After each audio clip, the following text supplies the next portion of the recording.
ಗದಗ ಜಿಲ್ಲೆಯ ಶಿರಹಟ್ಟಿ ತಾಲೂಕಿನ ಸುಗನಹಳ್ಳಿ ಗ್ರಾಮದ ಸರ್ಕಾರಿ ಹಿರಿಯ ಪ್ರಾಥಮಿಕ ಶಾಲೆಯ ಮುಖ್ಯ ದ್ವಾರದ ಬಳಿ ಇರುವ ಚರಂಡಿಯ ಮೇಲ್ಛಾವಣಿ ಕುಸಿದು ಬಿದ್ದು ಅನಾಹುತಕ್ಕೆ ಆಹ್ವಾನ ನೀಡುವಂತಿತ್ತು. ಈ ಬಗ್ಗೆ ಕಳೆದ ಮಾರ್ಚ್ 11ರಂದು ಬುಧವಾರ ನಮ್ಮ ಸುದ್ದಿವಾಹಿನಿಯಲ್ಲಿ ಸುದ್ದಿಯನ್ನು ಪ್ರಸಾರ ಮಾಡಲಾಗಿತ್ತು.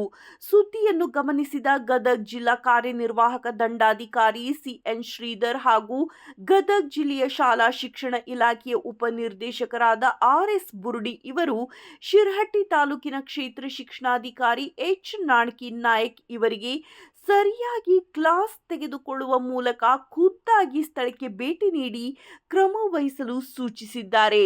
ಈ ಹಿನ್ನೆಲೆಯಲ್ಲಿ ಎಚ್ಚೆತ್ತುಕೊಂಡ ಬಿಇಒ ಎಚ್. ನಾಣಕಿ ನಾಯಕ್ ಇವರು ಕಳೆದ ಬುಧವಾರ ಸುಗನಹಳ್ಳಿ ಗ್ರಾಮದ ಸರ್ಕಾರಿ ಹಿರಿಯ ಪ್ರಾಥಮಿಕ ಶಾಲೆಗೆ ಭೇಟಿ ನೀಡುವ ಮೂಲಕ ಕುಸಿದು ಬಿದ್ದ ಸಿಡಿ ದುರಸ್ತಿಗೆ ಕ್ರಮ ಕೈಗೊಂಡಿದ್ದು, ಈಗ ಚರಂಡಿಯ ಗುಂಡಿ ದುರಸ್ತಿಯಾಗಿದೆ. ಒಟ್ಟಾರೆಯಾಗಿ ಈ ಸಿಡಿ ಕುಸಿದು ಬಿದ್ದು 1 ವರ್ಷ ಕಳೆದರೂ ಸಹ ಇಲ್ಲಿಯವರೆಗೂ ದುರಸ್ತಿ ಆಗಿರಲಿಲ್ಲ.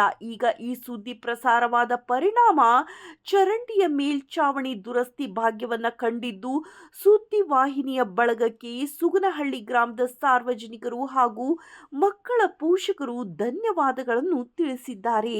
ವರದಿ ಚಂದ್ರಶೇಖರ್ ಸೋಮಣ್ಣನವರ್.